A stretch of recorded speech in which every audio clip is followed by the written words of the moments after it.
আসসালামু আলাইকুম বন্ধুরা, কেমন আছো সবাই? আশা করি প্রত্যেকে অনেক ভালো আছো। আমি তোমাদের মেন্টর রেজওয়ান তিশা চলে এসেছি স্পোকেন ইংলিশের ইন্টারেস্টিং আরেকটি টপিক নিয়ে। অ্যান্ড আজকে আমাদের টপিকটা হলো ইংলিশে আমরা কিছু মিস্টেক্স করে থাকি সেই সম্বন্ধে জানা। অর্থাৎ আজকে আমরা আলোচনা করব most common mistakes in English.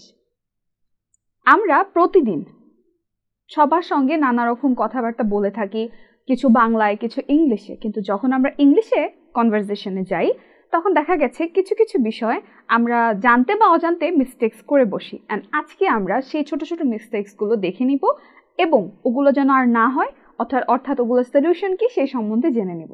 সর্বপ্রথম যে মিস্টেক্সটা আমি তুলে ধরেছি, এখানে মানুষ সবাই আমরা ইউজুয়ালি লিখি পিপল ইজ এবং আর, এই দুটোর মধ্যে যারা ছোট আছি বা যারা বিগিনার বা ইংলিশ নতুন শিখছি বা বুঝতেছি বা পড়ছি, তারা এই ভুলটা বেসিকলি করে থাকি। আমরা পিপলের সঙ্গে ইজ হবে নাকি আর হবে, কোন অক্সিলিয়ারিটা আমরা বসাবো এই সম্বন্ধে আমরা কিন্তু ঠিকভাবে বুঝতে পারি না। আচ্ছা, তাই জন্য একটু বলে রাখি, পিপলটা হচ্ছে আমাদের third person plural form. People মানুষ, অনেকগুলো মানুষের কথা বলতে পারে, যে অনেকগুলো মানুষ, সেক্ষেত্রে এটা থার্ড পারসন কিন্তু প্লুরাল ফর্ম। আর আমরা জানি যেহেতু third person plural form people, তাই জন্যে ওর সঙ্গে যে অক্সিলিয়ারিটা আসবে সেটা অবশ্যই প্লুরাল অক্সিলিয়ারি আসবে। অ্যাম এবং ইজ এই দুটো হচ্ছে সিঙ্গুলার অক্সিলারি, অ্যাম এবং ইজ এই দুটো হচ্ছে সিঙ্গুলার অক্সিলারি, আর আরটা হচ্ছে প্লুরাল অক্সিলারি। সুতরাং পিপলটা যেহেতু আমার প্লুরাল ফর্ম, এর সঙ্গে প্লুরাল অক্সিলারি বসবে। অর্থাৎ আমরা যদি এভাবে বলি যে পিপল ইজ, তাহলে সেন্টেন্সটা ইনকারেক্ট হবে। কারেক্ট ওয়েতে বলতে গেলে আমাদের বলতে হবে পিপল আর, পিপল আর, তার মানে ইজটা ইনকারেক্ট, আরটা কারেক্ট। সেকেন্ডটা দেখি। সেকেন্ড বলা হয়েছে যে সামওয়ান হ্যাজ অর হ্যাভ। সামওয়ানের সঙ্গে হ্যাভ বসবে নাকি হ্যাজ বসবে, এমন একটা সেন্টেন্স যে সেন্টেন্সে আমার সামওয়ান বসাতে হবে এবং সামওয়ানের সঙ্গে একটা অক্সিলিয়ারি হ্যাভ কিংবা হ্যাজ এটা আনার প্রয়োজন। সেক্ষেত্রে কোনটা আনবো, হ্যাভ অর হ্যাজ? কারণ আমরা জানি প্রিভিয়াস ক্লাসে জেনেছি যে হ্যাভ এবং হ্যাজ দুটো হচ্ছে প্রেজেন্ট টেন্সে বসে থাকে ইউজুয়ালি, কিন্তু কখন হ্যাভ হবে এবং কখন হ্যাজ হবে আমরা শিখেছি। সাবজেক্টটা যদি থার্ড পারসন সিঙ্গুলার হয় শুধুমাত্র তখনই হ্যাজ হবে, অন্যথায় first person, second person, third person plural এগুলোর সঙ্গে হ্যাভ হয়ে থাকে, তাই না? এখন কথা হচ্ছে সামওয়ান, এই সামওয়ানটা কি third person singular or third person plural? সামওয়ানটা হচ্ছে থার্ড পারসন সিঙ্গুলার নাম্বার। কেউ একজন, সামওয়ান, কেউ না কেউ একজন বা কোনো একজন, সামওয়ান। ধরো কেউ তোমার কলমটা চুরি করেছে, এখন তুমি বলতে চাচ্ছ সামওয়ান কেউ আমার কলম চুরি করেছে। তুমি ধরো সেন্টেন্সটা কাইন্ড অফ এরকম করে বলতে চাচ্ছ যে কেউ আমার কলম চুরি করেছে, এটা তুমি লিখতে যাচ্ছ যে কেউ আমার কলম চুরি করেছে।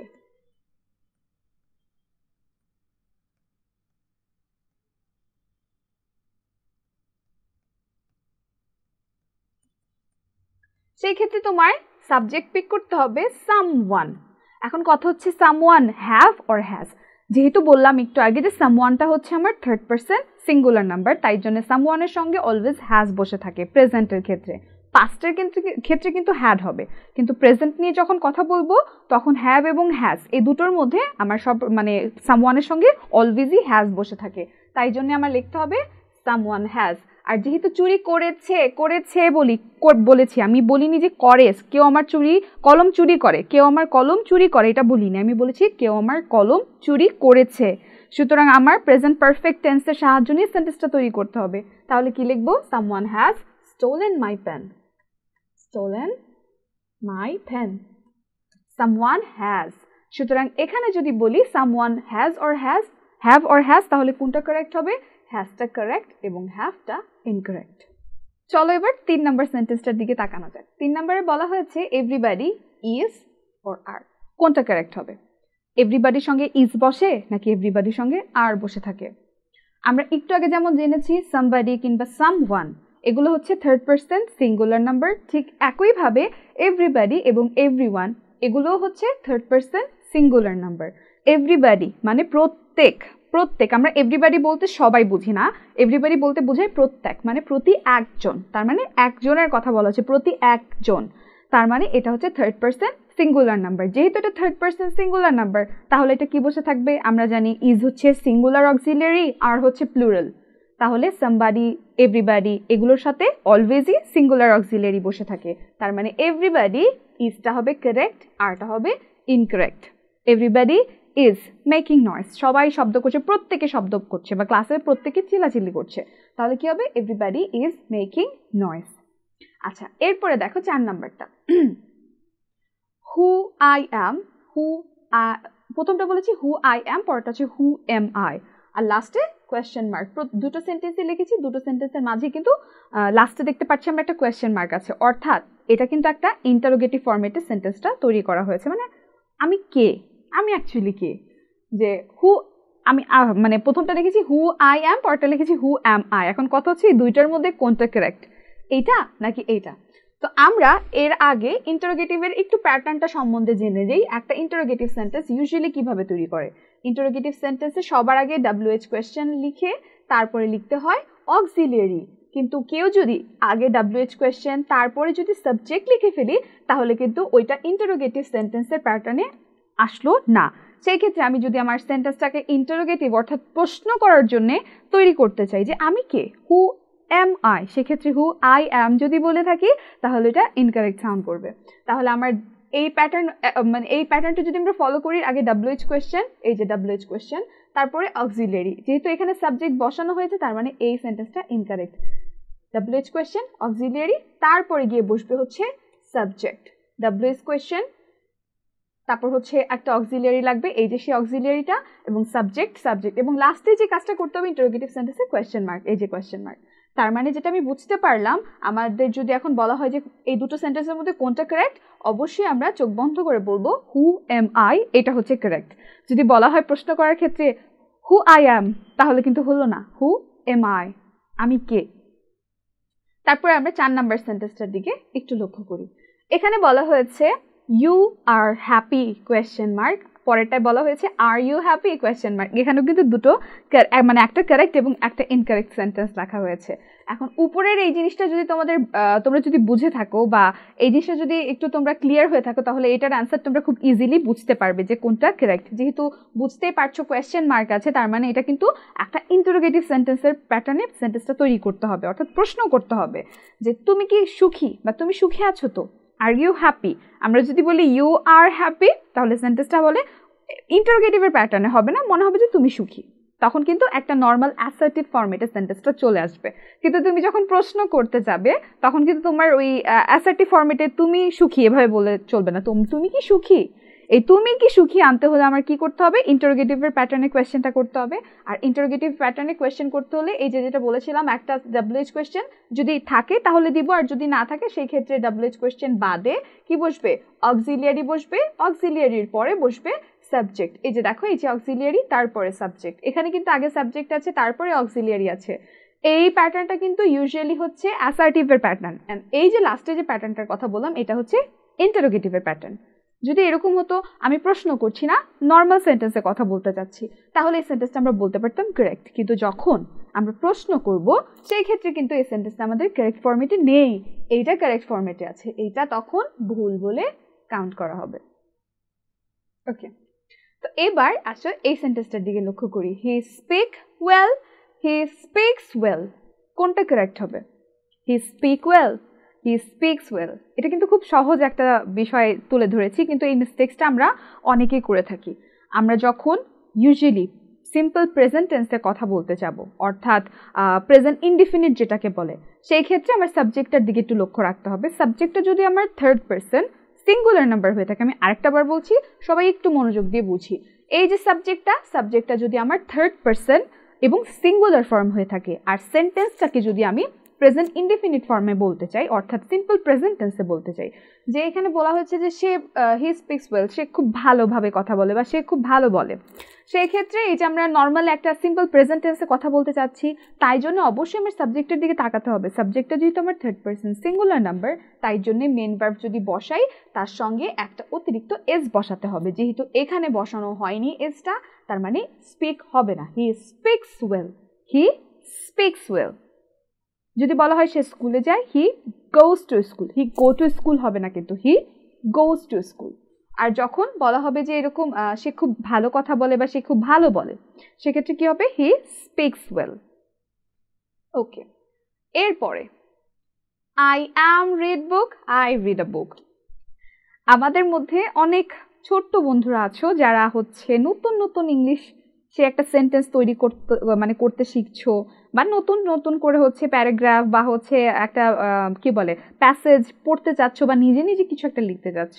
তারা এই ভুলটা প্রায়শই করে থাকে আমার দেখা।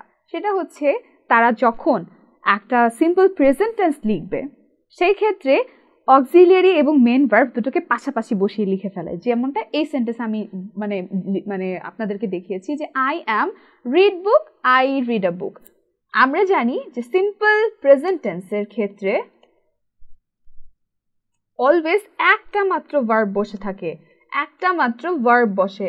যদি সেন্টেন্সটা অ্যাকশন রূপে বর্ণনা করতে চাই, অর্থাৎ সাবজেক্ট কোনো কাজ ডিরেক্ট করেছে, তাহলে শুধুমাত্র মেন ভার্ব ব্যবহার হবে, তখন সেক্ষেত্রে আর কোনো অক্সিলিয়ারি ভার্ব বসবে না। কিন্তু আমি যদি অ্যাকশনে না বলে ওইটাকে একটা স্টেটমেন্ট কিছু একটা করেছে, সাবজেক্ট কোনো একটা কাজ করেছে, এই ফর্মেটে কোনো কথা বলতে চাই, সেক্ষেত্রে অবশ্যই তখন আমার মেন ভার্ব ইউজ করা হবে না, তখন শুধুমাত্র অক্সিলিয়ারি সাহায্য নিয়ে কথা বলা হবে। কিন্তু এখানে এই সেন্টেন্সটা দিকে লক্ষ্য করি, এখানে কিন্তু বলাই হচ্ছে যে বই পড়ার কথাই, যে বুক রিড, তার মানে বইটা পড়তে হবে, ডাইরেক্ট একটা অ্যাকশন, সাবজেক্ট দ্বারা ডাইরেক্ট একটা অ্যাকশন হতে যাচ্ছে, তাই না? তাই জন্য বুঝতে পারতেছি যে এটা নর্মাল একটা সিম্পল প্রেজেন্ট টেন্সের বাক্য, এবং সেই সঙ্গে এটাকে ডাইরেক্ট অ্যাকশনের রূপ দিতে হবে। যেহেতু ডাইরেক্ট অ্যাকশন, তার মানে শুধুমাত্র মেন ভার্ব ইউজ হবে, এখানে কোনোরূপ অক্সিলিয়ারির ব্যবহার হবে না। এখানে যে দেখো আয়ের পাশে ছোট্ট করে অ্যাম লিখেছি, এটা হচ্ছে অ্যাম। অ্যামকে মাঝে মাঝে সংক্ষেপে যে আই অ্যাম এভাবে লেখা যায়। সেই ক্ষেত্রে আমি যেহেতু অ্যাকশনের কথা বলেছি, ডাইরেক্ট অ্যাকশনটাই শুধু বসবে, এক্ষেত্রে অ্যামটা বসবে না। তার মানে এই সেন্টেন্সটা ইনকারেক্ট, এই সেন্টেন্সটা কারেক্ট। আই রিড বুক, আমি বই পড়ি। আই রিড বুক, আমি বই পড়ি। আচ্ছা ক্লাস, এটা তো হচ্ছে ফার্স্ট পার্সন, তাই না?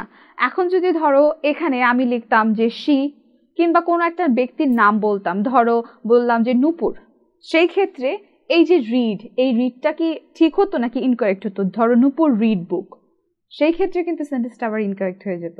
কি করতে হতো? নূপুরের সঙ্গে, যেহেতু এটা সাবজেক্ট নূপুর, তখন বসাতাম, এখানে তখন আই নেই। ধরো এখানে সাবজেক্ট আমি নূপুর দিয়েছি, কি দিয়েছি তার আমি একটু ক্লিন করে তারপর দেখাচ্ছি। ধরো এখানে সাবজেক্ট আমার আই নেই, সাবজেক্ট আমি নূপুর ইউজ করেছি, সেই ক্ষেত্রে এটা কিন্তু আমার থার্ড পার্সন সিঙ্গুলার নাম্বার হয়ে যেত। আর যেহেতু এটা থার্ড পার্সন সিঙ্গুলার নাম্বার হয়ে যেত, তখন কিন্তু অ্যাকশনের ক্ষেত্রে মেন ভার্বের শেষে একটা অতিরিক্ত এস কিংবা ইএস বসানোর প্রয়োজন পড়তো। তখন এভাবে হতো সিম্পল প্রেজেন্ট টেন্স লিখতে চাইলে, যে নূপুর রিডস বুক, নূপুর বই পড়ে, নূপুর রিডস বুক মানে হচ্ছে নূপুর বই পড়ে।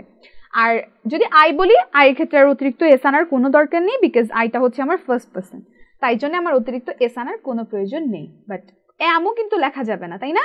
কারণ এটা ডাইরেক্ট অ্যাকশন, ডাইরেক্ট অ্যাকশনের ক্ষেত্রে কোনোরূপ অক্সিলিয়ারির ব্যবহার হয় না। কোথায় হয় না? শুধু প্রেজেন্ট, সিম্পল প্রেজেন্ট টেন্সের ক্ষেত্রে। আচ্ছা, তারপরে দেখো এই সেন্টেন্সটার দিকে লক্ষ্য করো, বলা হয়েছে I am agree, I agree. এই সেন্টেন্সটা কিন্তু আমরা প্রায়শই ভুল করে থাকি, অনেকে কথায় কথা বলে ফেলে আই অ্যাম এগ্রি। আচ্ছা, আই অ্যাম এগ্রি না, এখানে এটাও কিন্তু একটা ডাইরেক্ট অ্যাকশন হচ্ছে। এই এগ্রি মানে রাজি হওয়া, বা কোনো কিছুতে সম্মতি জ্ঞাপন করা, রাজি হওয়া, বা কোনো কিছুতে একমত প্রকাশ করা, না ঠিক আছে আমিও আছি, বা আমি সম্মতি জ্ঞাপন করলাম। সেই ক্ষেত্রে এটা কিন্তু একটা ডিরেক্ট অ্যাকশন। আমরা বলেছি সিম্পল প্রেজেন্ট টেন্সের ক্ষেত্রে অ্যাকশন যখন বোঝানো ট্রাই করা হবে, তখন কিন্তু ওখানে কোনোরূপ অক্সিলিয়ারি আসবে না। সেই ক্ষেত্রে এই যে আমরা বলি না আই অ্যাম এগ্রি, এই ক্ষেত্রে অ্যামটা ইনকারেক্ট, আই অ্যাম এগ্রি না, আই এগ্রি।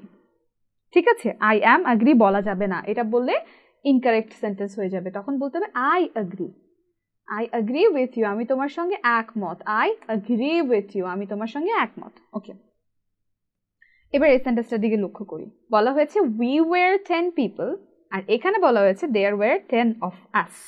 আচ্ছা, আমরা 10 জন ছিলাম সেখানে।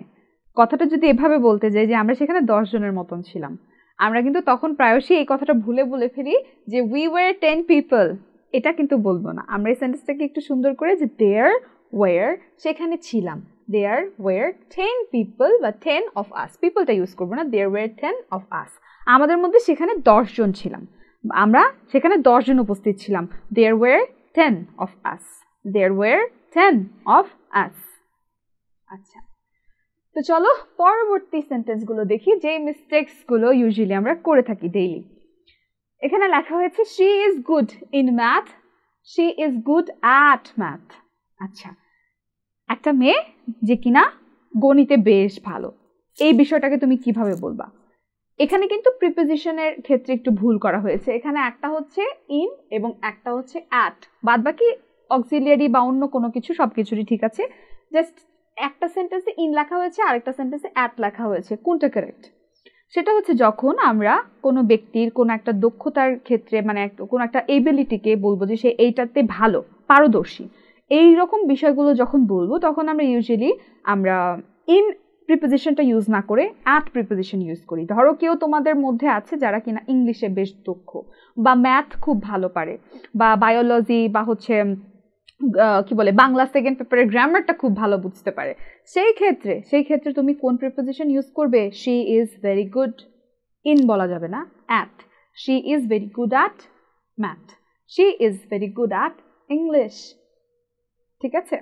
আচ্ছা, তো এখানে বলা হয়েছে যে শি ইজ গুড, ইন বলা যাবে না, ইনটা কিন্তু সেই ক্ষেত্রে ইনঅ্যাপ্রোপ্রিয়েট। এখানে কি হবে? অ্যাট। সেই ক্ষেত্রে আমরা যেটা বুঝতে পারলাম, এখানে কিন্তু ইনটা দেয়া যাবে না। যদি বলা হয় কোনো কিছুতে পারদর্শী, সেক্ষেত্রে আমরা ইউজ করব at. She is good at math, she is good at math. আচ্ছা, তারপরে এই সেন্টেন্সটা দিয়ে লক্ষ্য রাখি। এখানে বলা হয়েছে হি ডোন্ট লাইক দিস, তারপরটা বলা হয়েছে হি ডাজন্ট লাইক দিস। এই দুটো সেন্টেন্সের মধ্যে কোনটা কারেক্ট হবে? আমরা কথা বলার ছলে অনেক সময় তাড়াহুড়োয় বলে দেই যে হি ডোন্ট লাইক দিস, বা শি ডোন্ট এটা, বা শি ডোন্ট ওইটা। ঠিক আছে? তো সেই ক্ষেত্রে শি এবং হি, ইট অর্থাৎ থার্ড পারসন সিঙ্গুলার ফর্মের ক্ষেত্রে কখনো ডু নট হয় না, ডাজ নট হয়। কারণ আমরা এটা জেনেছি নর্মালি যখন সেন্টেন্সটা প্রেজেন্ট সিম্পল প্রেজেন্টে থাকবে, অর্থাৎ প্রেজেন্ট ইনডেফিনিটে থাকবে, তখন সাবজেক্টটা যদি আমার থার্ড পারসন সিঙ্গুলার নাম্বার হয়ে থাকে, মেন ভার্বের শেষে এস কিংবা ইএস যুক্ত হয়। ঠিক তেমনই যখন সেন্টেন্সটা আমি নেগেটিভ ফর্মেটে রূপ দিব, মানে না বোধক কোনো একটা বাক্য গঠন করব, ওটা তো আবার সিম্পল প্রেজেন্টে, তখন আমার অবশ্যই ডু নট কিংবা ডাজ নট আনার প্রয়োজন পড়ে। যখন ডু নট এবং ডাজ নট আনার প্রয়োজন পড়বে, যদি সাবজেক্টটা থার্ড পারসন সিঙ্গুলার নাম্বার হয়ে থাকে, তখন অবশ্যই আমরা ডাজের ব্যবহার করব। কিন্তু সাবজেক্টটা ফার্স্ট পারসন, সেকেন্ড পারসন এবং থার্ড পারসন প্লুরাল যদি হয়ে থাকে, তখন কিন্তু আর ডাজ আসবে না, তখন ডু আসবে। পাস্টের ক্ষেত্রে আবার ডিড নট আসবে। বিষয়টা আমি ক্লিয়ার করেছি হয়তো আগেও, আবারও বলছি। সেটা হচ্ছে যদি আমার সিম্পল প্রেজেন্ট টেন্সে আমি কথা বলতে চাই এবং নেগেটিভ ফরম্যাটে সেন্টেন্সটাকে যদি সাজাতে চাই, সেক্ষেত্রে সাবজেক্টটা যদি আমার ফার্স্ট পারসন, সেকেন্ড পারসন কিংবা থার্ড পারসন প্লুরাল হয়, আমরা নেগেটিভ ফরম্যাটের জন্য ডু নট আনবো। যদি আমার সাবজেক্টটা থার্ড পারসন সিঙ্গুলার নাম্বার হয়, নেগেটিভ করার জন্য ডাজন্ট আনবো। আর যদি পাস্টের কথা বলা হয়, পাস্ট অতীতে, সেক্ষেত্রে আমরা সাবজেক্ট যেটাই হোক আমরা ডিড নট নিয়ে আসবো। তো এই ক্ষেত্রে আমরা বুঝতেই পারছি যে এটা অবশ্যই সিম্পল প্রেজেন্টে কথা বলা হচ্ছে এবং হিটা হচ্ছে আমার থার্ড পারসন সিঙ্গুলার নাম্বার, তাই জন্য আমার এখানে ডু নটটা আসবে না, এটা ইনকারেক্ট। তাহলে কি হবে? হি ডাজন্ট লাইক দিস, সে এটা পছন্দ করে না। কোনো একটা কাজ তোমার বন্ধু পছন্দ করে না, সেক্ষেত্রে তুমি এটা কিভাবে বলতে পারো? He doesn't like this. আর অতীতে যদি বলতে চাও, সেক্ষেত্রে কি বলতে হবে? যে হি ডিডন্ট লাইক দিস, সে এটা পছন্দ করতো না, হি ডিডন্ট লাইক দিস। তখন আবার দ্যাটও বলতে হবে, হি ডিডন্ট লাইক দ্যাট, সে ওইটা পছন্দ করতো না। আর প্রেজেন্টের কথা বলতে গেলে হি ডাজন্ট লাইক দিস। আচ্ছা, এবার এই সেন্টেন্সটা, I prefer tea then coffee, আর একটা হচ্ছে I prefer tea to coffee. আচ্ছা, কোনটা কারেক্ট হবে? যখন তোমরা প্রেফার বলবা, মানে প্রেফার মানে ইউজুয়ালি বোঝায় পছন্দ করা, বা কোনো একটা তার ভালো লেগেছে, পছন্দ করা অর্থে ইউজুয়ালি প্রেফার শব্দটা ব্যবহার করা হয়। যে আই প্রেফার টি, আমি চা পছন্দ করি, আমি কফি পছন্দ করি, আই প্রেফার কফি। কিন্তু যদি তুলনা দিয়ে বলতে চাও যে আমি চার থেকে কফি বা কফির থেকে চা বেশি পছন্দ করি, সেই ক্ষেত্রে আমার কি করতে হবে? আমরা জানি তুলনা করার জন্য ইউজুয়ালি দ্যানের ব্যবহার করা হয়, তাই না? কিন্তু প্রেফার শব্দটার সঙ্গে ইউজুয়ালি দ্যান না, তখন টু বলতে হয়। অর্থাৎ এখানে তুলনা করার জন্য, যে টি এবং কফির সঙ্গে তুলনা করার জন্য যে দ্যানটা ব্যবহার করা হয়েছে, এটা যদি প্রেফার যদি না থাকতো, অন্য কিছু থাকতো, লাইক থাকতো, তাহলে দেনটা কারেক্ট হতো। কিন্তু এখানে যেহেতু প্রেফার বলা হয়েছে, তাই জন্যে এখানে টুটা দিতে হবে, যে I prefer tea to coffee. আমার হচ্ছে কফির থেকে চাটাকে আমি বেশি পছন্দ করি, বা চা খেতে ভালোবাসি, চা পান করতে ভালোবাসি। I prefer tea to coffee. Okay, এবার এই সেন্টেন্সের দিকে লক্ষ্য করি। এখানে বলা হয়েছে I know him good, I know him well. আমি তাকে খুব ভালোভাবে চিনি, দুটো কথারই মোটামুটি এরকমই অর্থ দাঁড়ায়, কিন্তু একটা একটু ইনকারেক্ট ফরম্যাটে আছে। আর সেটা কোনটা এটা নিয়ে একটু আলোচনা করি। এখানে বলা হয়েছে যে আই নো হিম গুড, গুডটা হচ্ছে একটা অ্যাডজেক্টিভ, আর আই নো হিম ওয়েল, ওয়েলটা হচ্ছে এখানে একটা অ্যাডভার্ব, ঠিক আছে? আচ্ছা, এখন যখন কাউকে চিনা জানার কথা আসবে, যে আমি তাকে খুব ভালো, তার সম্বন্ধে খুব ভালো জানি, বা তাকে আমি খুব ভালো করে চিনি, তাকে আমি খুব ভালোভাবে জানি, যখন এভাবে ইউজুয়ালি কথা বলতে যাওয়া হয়, তখন এই ভালোভাবে জানার জন্য আমরা অ্যাডজেক্টিভ ইউজ করি না, তখন আমরা অ্যাডভার্বটা ইউজ করে থাকি। তাই জন্যে গুড অ্যাডজেক্টিভ আসবে না অ্যাডভার্ব আকারে, মানে অ্যাডভার্ব আসবে সেই ক্ষেত্রে, এবং আসবে well. I know him well, আমি তাকে খুব ভালো করে চিনি। আই নো হিম গুড, তখন সেক্ষেত্রে ইনঅ্যাপ্রোপ্রিয়েট হবে। আর কারেক্ট সেন্টেন্স হবে আই নো হিম ওয়েল, আমি তো তাকে খুব ভালোভাবে চিনি। আচ্ছা, এবার এই সেন্টেন্সটা দিয়ে লক্ষ্য করি। এখানে বলা হয়েছে I didn't went to school, I didn't go to school. দুটোই বোঝা গেছে অতীতের ঘটনা বর্ণনা করছে, যে আমি স্কুলে যাইনি। আচ্ছা, এখন কথা হচ্ছে এখানে বলা হয়েছে আই ডিডন্ট গো, একটা বলা হচ্ছে আই ডিডন্ট ওয়েন্ট, একটা বলা হচ্ছে আই ডিডন্ট গো। কোনটা কারেক্ট হবে? আমরা জানি যখন আমরা ডিড নট নিয়ে আসবো, এরপরে যদি আবার কোনো মেন ভার্ব বসে, এটা অলওয়েজ প্রেজেন্ট ফর্মে বসে। অর্থাৎ ডিড দ্বারাই কিন্তু অতীতের যে একটা কাজ, মানে অতীতকে বোঝানোর যে একটা কাজ, সেই কাজটা কিন্তু ডিড করে ফেলেছে। সেক্ষেত্রে এর পরবর্তী যদি কোনো ভার্ব আসে, এটাকে আবার V2 করার কোনো প্রয়োজনীয়তা নেই। এখানে যে ওয়েন্ট লেখা হয়েছে, গো এর যে পাস্ট ফর্ম ওয়েন্ট, এই ওয়েন্টটা লেখা হয়েছে এখানে আই ডিডন্ট ওয়েন্ট। ডিডটাও পাস্টের সাইন দিচ্ছে, ওয়েন্টও পাস্টের সাইন দিচ্ছে। একটা সেন্টেন্সে দুইটা পাস্টের সাইন নিয়ে কি লাভ? ডিডি তো প্রকাশ করতে পারছে, বা ডিডি হচ্ছে এটা যে হচ্ছে একটা পাস্ট টেন্স, এটার পরিচালনা করছে, বা কি বলে এটাকে হিন্ট দিচ্ছে ডিড। এই ক্ষেত্রে ওয়েন্ট লিখার আর কোনো দরকার নেই। তো আমরা এই ক্ষেত্রে কি লিখতে পারি? এই ক্ষেত্রে আমরা লিখতে পারি go. I didn't go to school, যেমনটা কিনা আমি এইখানটায় লিখেছি, I didn't go to school, আমি স্কুলে যাইনি। অতীতের কথা বলছে যে I didn't go to school, আমি স্কুলে যাইনি। সেক্ষেত্রে কিন্তু আমরা যদি কখনো কোনো সেন্টেন্সে ডিড নট ব্যবহার করে থাকি, এরপরে কিন্তু পরবর্তী যদি কোনো মেন ভার্ব আসে ডিডের ঠিক পাশে বসার জন্য, তখন কিন্তু ওইটাকে আবার অতীত বোঝানোর জন্য V2 ফর্ম করব না। ডিডি অলরেডি এটা যে পাস্ট সেন্টেন্স আছে, এটার জানান দিয়ে দিচ্ছে অলরেডি ডিড। অতিরিক্ত করে আমার V2 ফর্ম আনার কোনো দরকার নেই। এখন এই সেন্টেন্সটার দিকে লক্ষ্য করি। এখানে বলা হচ্ছে I am afraid from dogs and I am afraid of dog. কোনটা correct? I am afraid from নাকি আই এম অ্যাফ্রেড অফ, কোনটা? এখানে প্রথমটা বলা হচ্ছে I am afraid from dogs, সেকেন্ডটা বলা হচ্ছে I am afraid of dog. কখনো যদি কোনো কিছুকে ভয় পাওয়া হয়, যে আমি এই জিনিসটা আমি ভয় পাই, আমি কুকুরের ভীতি আছে, আমার মনে কুকুরের ভীতি আছে, বা আমি কুকুর ভয় পাই, ভীষণ ভয় পাই, এইরকম যদি বলা হয়, সেই ক্ষেত্রে আমরা অ্যাফ্রেড ফ্রমটা ব্যবহার করি না, আমরা অ্যাফ্রেড অফ ব্যবহার করে থাকি। অ্যাফ্রেড অফ, ভয় পাওয়া, কোনো কিছুর আতঙ্কে থাকা বা কোনো কিছুর ভয় পাওয়া। সেক্ষেত্রে আই অ্যাম অ্যাফ্রেড ফ্রম ডগটা ইনকারেক্ট। আমরা এটাকে কারেক্ট ফর্মেটে কি বলবো?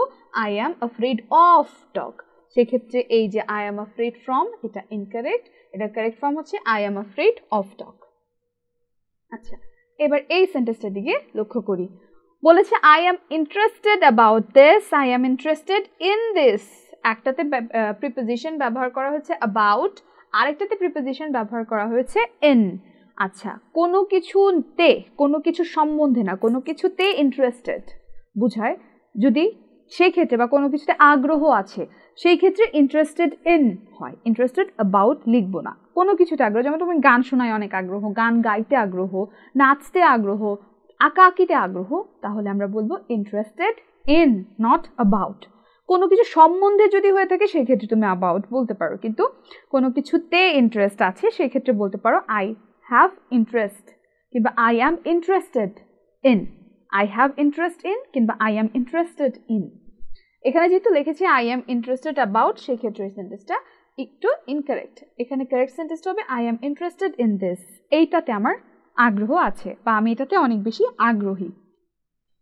আচ্ছা, এবার এই সেন্টেন্সটার দিকে লক্ষ্য করো। এখানে বলেছে it depends of, it depends on. কোনটা কারেক্ট হবে?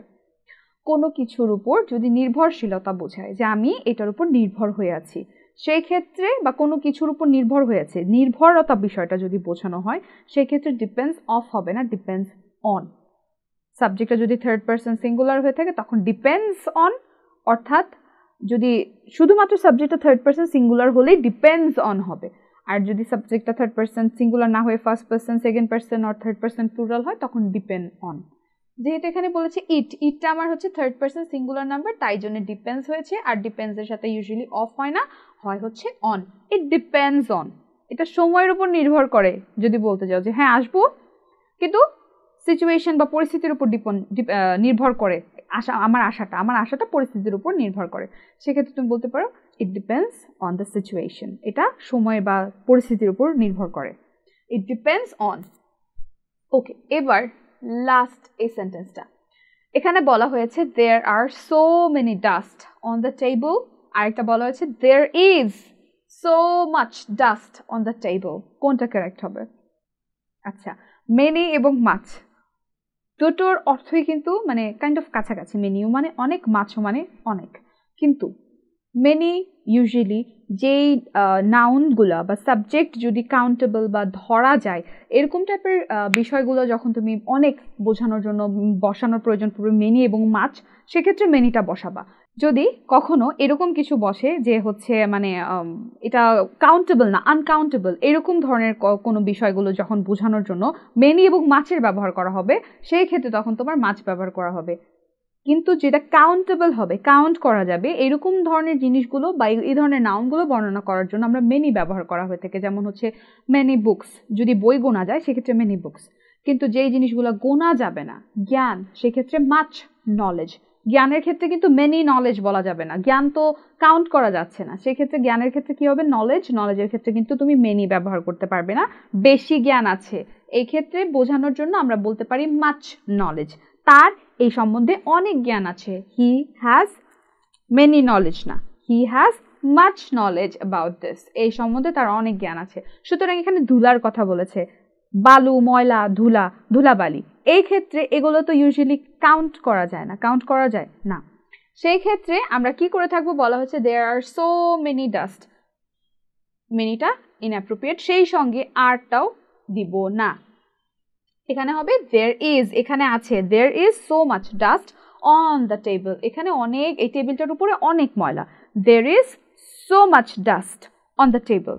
সুতরাং যদি কাউন্টেবল কিছু হয়ে থাকে, মেনি এবং মাছ বসানোর প্রয়োজন পড়লে আমরা ইউজুয়ালি কাউন্টেবলের ক্ষেত্রে মেনিটা ব্যবহার করব, আর যে জিনিসটা ইউজুয়ালি আনকাউন্টেবল হয়ে থাকে সেক্ষেত্রে আমরা ব্যবহার করে থাকবো মাছ, কিংবা লিকুইড ফর্মে যদি থাকে সেক্ষেত্রে মাছ। যেমন পানির ক্ষেত্রে, যেমন ধরো পানি একটা বোতলে পানি কম আছে বেশি আছে, বা দুধ একটা বোতলে কম আছে বা বেশি আছে,